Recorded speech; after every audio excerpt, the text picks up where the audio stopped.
ਨਵੰਬਰ ਦਾ ਮਹੀਨਾ ਆਲਮੋਸਟ ਖਤਮ ਹੋਣ ਵਾਲਾ ਹੈ ਲੇਕਿਨ ਹਾਲੇ ਵੀ ਪੰਜਾਬ ਹਰਿਆਣਾ ਅਤੇ ਜੇਕਰ ਉੱਤਰ ਭਾਰਤ ਦੇ ਕਈ ਇਲਾਕਿਆਂ ਦੀ ਗੱਲ ਕੀਤੀ ਜਾਵੇ ਤੇ ਮੀਂਹ ਜਾਂ ਫਿਰ ਬਾਰਿਸ਼ ਉਸ ਤਰੀਕੇ ਨਾਲ ਨਹੀਂ ਹੋਈ ਜਿਸ ਤਰੀਕੇ ਨਾਲ ਹੋਣੀ ਚਾਹੀਦੀ ਹੈ। ਇੱਕ ਡੇਟਾ ਜਿਹੜਾ ਸਾਹਮਣੇ ਆਇਆ ਜਿਹਦੇ ਵਿੱਚ 99% ਸੁੱਖਾ ਜਿਹੜਾ ਹੈ ਉਹ ਹਿਮਾਚਲ ਪ੍ਰਦੇਸ਼ ਦੇ ਵਿੱਚ ਦੇਖਣ ਨੂੰ ਮਿਲਿਆ। ਉੱਥੇ ਪੰਜਾਬ ਦੀ ਗੱਲ ਕੀਤੀ ਜਾਵੇ ਤੇ 78% ਜਿਹੜਾ ਹੈ ਉਹ ਡਰਾਈ ਸਪੈਲ ਦੇਖਣ ਨੂੰ ਮਿਲ ਰਿਹਾ ਹੈ। ਦੂਜੇ ਪਾਸੇ ਹਰਿਆਣਾ ਦਾ ਵੀ ਇਹੀ ਹਾਲ ਹੈ। ਆਖਿਰ ਕਾਰਨ ਕੀ ਹੈ ਕਿ ਇਹ ਅੱਛਾ ਹੈ ਵਾਤਾਵਰਣ ਦੇ ਲਈ? ਜਾਣਨ ਦੇ ਲਈ ਸਾਡੇ ਨਾਲ ਜਿਹੜੇ ਸਕੂਲ ਆਫ ਪਬਲਿਕ ਹੈਲਥ ਤੋਂ ਪ੍ਰੋਫੈਸਰ ਨੇ ਡਾਕਟਰ ਰਵਿੰਦਰ ਖਾਈਵਾਲ ਜੀ।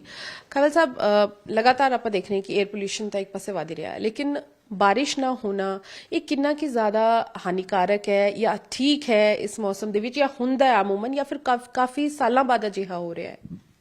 देखिए, नॉर्मली ये जो सीजन है हम कह सकते हैं कि अक्टूबर से लेके मार्च के बीच हम 5 to 7 जो है वेस्टर्न डिस्टर्बेंस ऑब्जर्व करते हैं, बट अभी तक एक भी नहीं आया है। अगर ये आते हैं नॉर्मली हमने एक दिवाली के आसपास ऑब्जर्व करते हैं तो ये ऑन एन एवरेज 3 दिन का होता है जिसमें इंटेंस रेन भी हो जाती है। ओवर द पीरियड ऐसा ऑब्जर्व किया गया कि there is a decline up to 43%। एक स्टडी आई थी जिसने ये रिपोर्ट किया। अब बात करें कि इसके डिक्लाइन होने से जो इंटेंसिटी और ड्यूरेशन है ऑफ रेनफॉल वो भी अफेक्टेड हो रहा है। तो जो हम देखते थे कि हाई एयर पोल्यूशन एपिसोड है, जैसे हमने देखा दिल्ली, पंजाब, हरियाणा में जो प्रदूषण के स्तर बढ़ते जा रहे हैं, इसको वाश आउट करने में मदद करता था। दूसरा, ये जो आप कह सकते हैं कि जो ठंड का एक आगमन हो जाता था और हमारी एग्रीकल्चर और इकोनॉमी के लिए काफी यूजफुल रहता था, तो उससे इस पे इम्पैक्ट आ रहा है। अब बात करें कि ऐसा क्यों है, तो उसके पीछे कारण ये है कि ये जो ईयर है ये अल नीनो से अब हम मूव कर रहे हैं ला नीनो की तरफ, और इसमें जो ओशन है वो थोड़ा ठंडा रहेगा हमारा, और उम्मीद ये है कि थोड़ी सी, जैसे अक्टूबर बहुत वार्म था और जो विंटर है वो थोड़ी शार्प हो सकती है, तो अनप्रेडिक्टेबिलिटी ऑफ द वेदर रहेगी, and mainly because of we can say climate change impact. ਜਿਹੜਾ ਡਰਾਈ ਬਹੁਤ ਜ਼ਿਆਦਾ ਹੈ ਮੌਸਮ, ਇਸ ਦੇ ਵਿੱਚ ਪੋਲਿਊਸ਼ਨ ਨੂੰ ਕਿਸ ਤਰੀਕੇ ਨਾਲ ਇਹ ਜਿਹੜਾ ਹੈ ਕਹੀਏ ਕਿ ਕੰਪਲੀਮੈਂਟ ਕਰ ਰਿਹਾ ਹੈ ਜਾਂ ਹਾਨੀਕਾਰਕ ਹੈ ਉਹਦੇ ਵਾਸਤੇ? देखिए, अगर हम देखें तो हमने फॉग देखा अभी फ्यू डेज बैक, थोड़ा अनयूजुअल फिनोमिना था। फॉग ने जहां अनयूजुअल था, बट इसने also it help to clean the pollution. कैसे?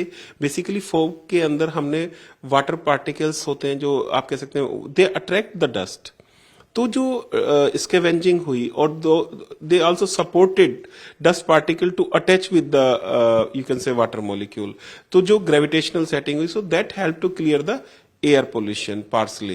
एट द सेम टाइम हम ये कह सकते हैं कि जैसे अगर ये थोड़े थोड़े अंतराल पे बारिश होती है तो जो डेंगू और मलेरिया है, बिकॉज मॉस्किटो के लिए वो मिल जाता है, तो उनका जो इम्पैक्ट है वो थोड़ा कम देखने को मिल सकता है। But at the same time जो पोल्यूशन बिल्डअप हुआ उसका इम्पैक्ट जो है वो ज्यादा देखने को मिल सकता है। तो ओवरऑल मतलब दोनों चीजों का जो नेट इम्पैक्ट है वो असेस करने की जरूरत है। ਪਰ ਸਰ ਇਹਦੇ ਨਾਲ ਤੁਹਾਨੂੰ ਇਹ ਨਹੀਂ ਲੱਗਦਾ ਕਿ ਆਉਣ ਵਾਲੇ ਸਮੇਂ ਦੇ ਵਿੱਚ ਮੀਂਹ ਨਹੀਂ ਪੈ ਰਿਹਾ ਤੇ ਪਾਣੀ ਤੇ ਅਸਰ ਪੈ ਸਕਦਾ ਹੈ ਕਿਉਂਕਿ ਨਦੀਆਂ 'ਚ ਪਾਣੀ ਘਟ ਜਾਏਗਾ ਜਾਂ ਅਜਿਹਾ ਕੁਝ ਹੋਵੇਗਾ? बेसिकली क्या है कि ये जो डिस्टरबेंस वेस्टर्न डिस्टरबेंस हैं वो कुछ तो हमारे अपर हिमालय को अफेक्ट करते हैं और कुछ आल्सो आप कह सकते हैं कि महाराष्ट्र, खासतौर पे राजस्थान और इस स्टेट से भी आते हैं। तो ये जो डिस्टरबेंस हैं ये बहुत रीजन के लिए हेल्पफुल हैं, और हमने ये देखा कि अपर हिमालय में तो रेनफॉल हुआ है, और उम्मीद है कि आने वाले दिनों में जैसे 30 नवंबर के आसपास एक संभावना बन रही है। So this will help it out, and उम्मीद है कि जो एक रूटीन पैटर्न है वेदर उस पर वापस आएगा। बिल्कुल, बहुत बहुत शुक्रिया सर। ਤੇ ਬਿਲਕੁਲ ਉਮੀਦ ਹੈ ਕਿ 30 ਨਵੰਬਰ ਤੱਕ ਥੋੜੀ ਬਹੁਤ ਜਿਹੜੀ ਉਹ ਬਾਰਿਸ਼ ਹੋ ਸਕਦੀ ਹੈ ਪੰਜਾਬ ਹਰਿਆਣਾ ਦੇ ਏਰੀਆਜ਼ ਦੇ ਵਿੱਚ, ਲੇਕਿਨ ਕਲਾਈਮੇਟ ਚੇਂਜ ਦੇ ਕਰਕੇ ਇਹ ਮੌਸਮ ਦੇ ਵਿੱਚ ਤਬਦੀਲੀ ਅਸੀਂ ਲਗਾਤਾਰ ਦੇਖ ਰਹੇ ਹਾਂ। ਕਈ ਮਾਇਨਿਆਂ ਦੇ ਵਿੱਚ ਸਹੀ ਵੀ ਹੈ ਲੇਕਿਨ ਕਈ ਮਾਇਨਿਆਂ ਦੇ ਵਿੱਚ ਦੇਖੀਏ ਤਾਂ ਬਹੁਤ ਸਾਲਾਂ ਬਾਅਦ ਅਜਿਹਾ ਕੁਝ ਦੇਖਣ ਨੂੰ ਮਿਲ ਰਿਹਾ ਹੈ ਜਿਸ ਦਾ ਸਿੱਧਾ ਅਸਰ ਅਸੀਂ ਕਹੀਏ ਕਿ ਕਲਾਈਮੇਟ ਚੇਂਜ ਤੇ ਜ਼ਰੂਰ ਪੈ ਰਿਹਾ, ਲੇਕਿਨ ਇਸ ਕਲਾਈਮੇਟ ਚੇਂਜ ਦਾ ਅਸਰ ਆਮ ਜਨਜੀਵਨ ਤੇ ਵੀ ਬਹੁਤ ਜ਼ਿਆਦਾ ਪੈ ਰਿਹਾ।